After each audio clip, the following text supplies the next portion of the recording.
to Willard and Dibs on 95.7 The Game. All right, Brian Baldinger standing by against the wishes of Bonte Hill. That's okay. He's already left for the week, so that's the end of that.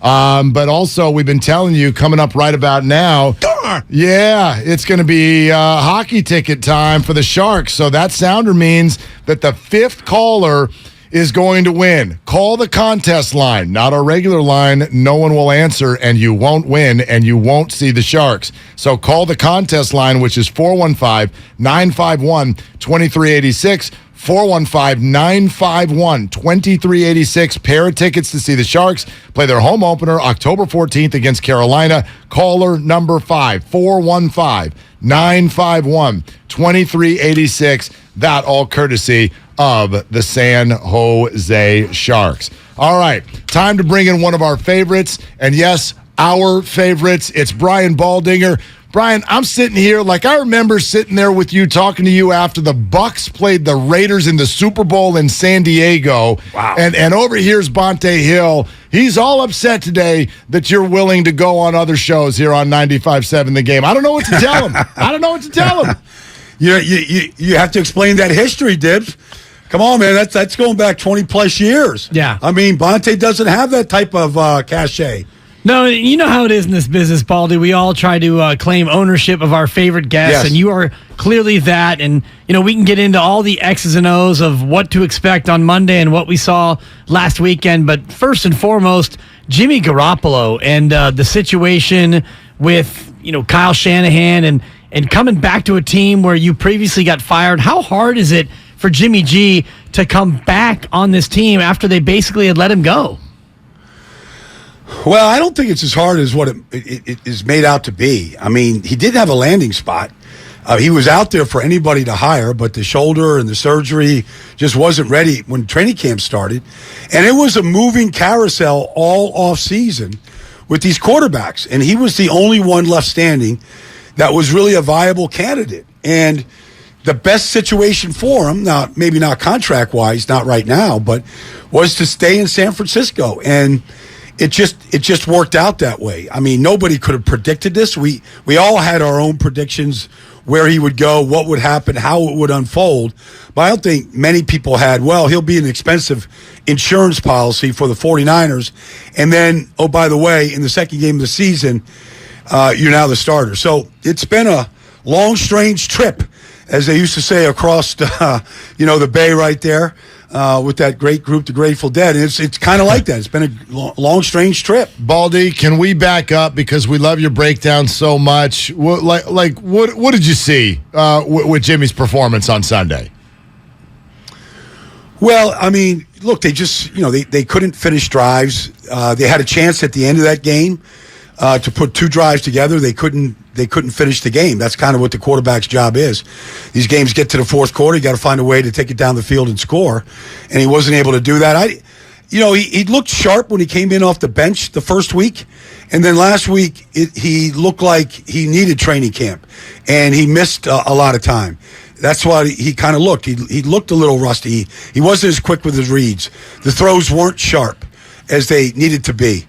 And so I think I think this was an important week of practice and just game planning and kind of getting whatever rust was there, which I think was plenty, to kind of kick it off and get ready to go. What can they do without Trent Williams and with a somewhat patchwork offensive line and a running back depth that's not what the 49ers are used to? How do you think that they're schematically going to approach this game against the Rams? Well, McKivitz has played before. He's going to be out there. They started Jalen Moore when Trent got hurt on that safety last week, and Jalen Moore was in there, and he got beat pretty badly, so they went to McKivitz. I mean, you just got to play the next guy up. Now, I don't think you can really – you just can't count on the blind side being so firm like you could with Trent. Like you just knew with Trent there that you could absolutely kind of not have to double, not have to chip, not have to slide, like he was in charge. And so you got to be cognizant of that right now, that you don't have the same player. And then in the run game, you're not going to get the same guy cutting off on the backside as you did with Trent there. I mean, his backside cutoff blocks are the best in the league. And a lot of runs kind of start one way and wind back. And so you have to really kind of factor that in into the game plan right now. Like maybe that it isn't such a good play to wind it back without Trent right there. Baldy, so many 49er fans have been wanting George Kittle to get more involved. A little bit of a two-part question. In your breakdowns, why isn't he? And second part, with Trent Williams being out, does that kind of take George Kittle out of the passing game because they're going to need him to help and block? They might, but there's other tight ends that can do that too. Chip block, double, help your tackles. The reason why he's not involved, they don't call his number.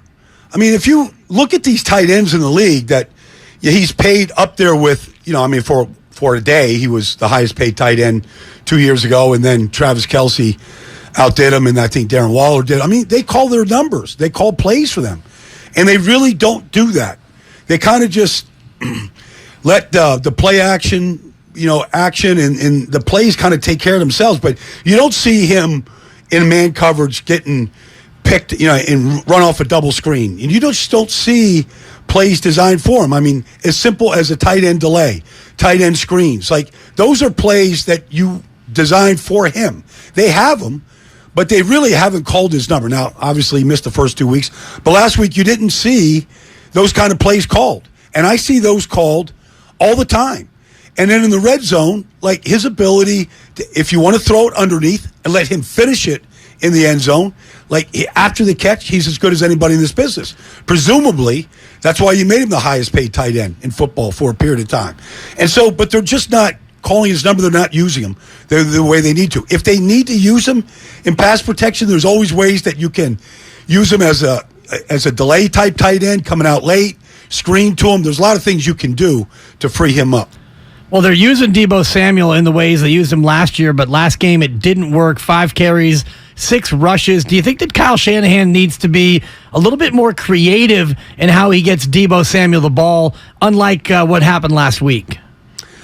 Well, I think they got to be better up front than what they have been. They have not been good up front. They're at the bottom of the charts in everything offensively right now, and include the run game. And that hasn't happened while Kyle's been in San Francisco.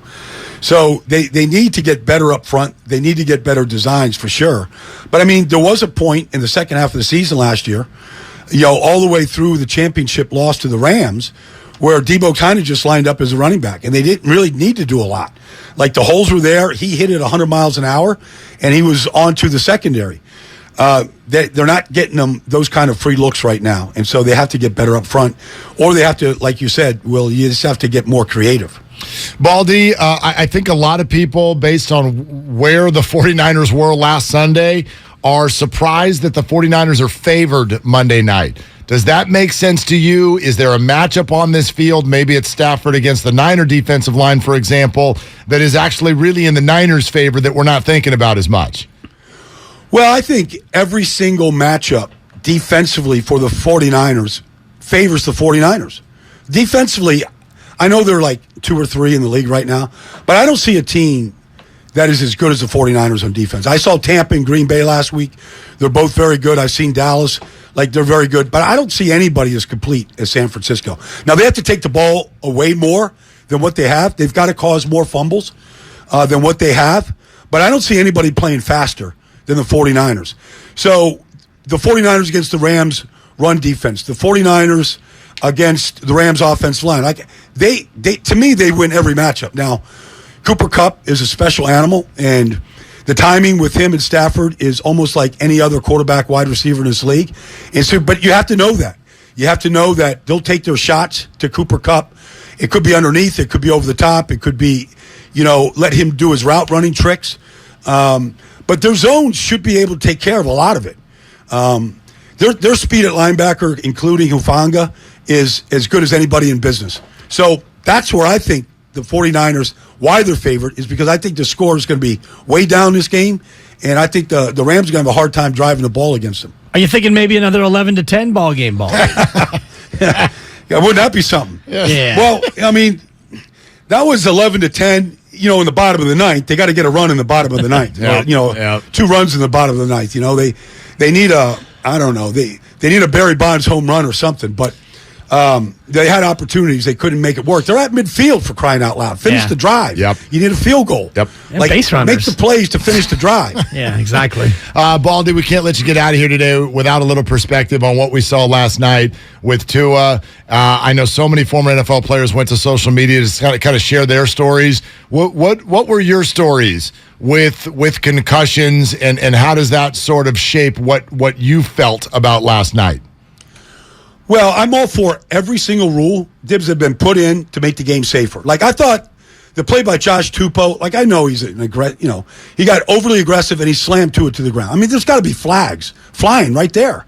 I mean, we see on Sundays quarterbacks get an index finger grazed on the helmet and there's a flag. Like, that hit last night in front of both the umpire and referee has to be flagged. Okay, that's number one. Number two, honestly, I've seen concussions. I've seen guys get up woozy, wobbling. I've had double vision. I've never seen the reaction by the hands and the fingers like that to a head trauma before. Like, that's new to me. People that say that they watch UFC, they see it. I've never seen that in the octagon. I've never seen that on the football field. So that scared me, what was causing that. But look, we have done everything from taking the head hits out of the game. We've done a pretty good job of doing it. New helmet technology. You're protecting the quarterback in so many different ways, almost ad nauseum. I think we've done a lot as far as just the safety helmets in practice and how we practice. I think almost every precaution has been taken to try to make a violent game safer. They just got to enforce the rules. Like, if Tua suffered a concussion the week before and we saw him get up, and that's what it looked like to everybody else I was watching. Like, they've got these independent, head trauma experts on the sideline. Like, let them do their job and let them react so that something like that happened last night just doesn't happen again. Baldy, as always, it is wonderful to have you. What a treat. Thank you so much. Don't ever talk to Bonte and Joe ever again, okay? Well, I might have to break that promise. I know. But we know that we're your favorite show. Just only because they're going to beg so hard. Yeah. And I'm a softie when it comes to that. That's all. Yeah, I get it. Yeah, Baldy the softie. We considered putting that in your show open. But thanks, bud. We appreciate it. Thanks, guys. You got it.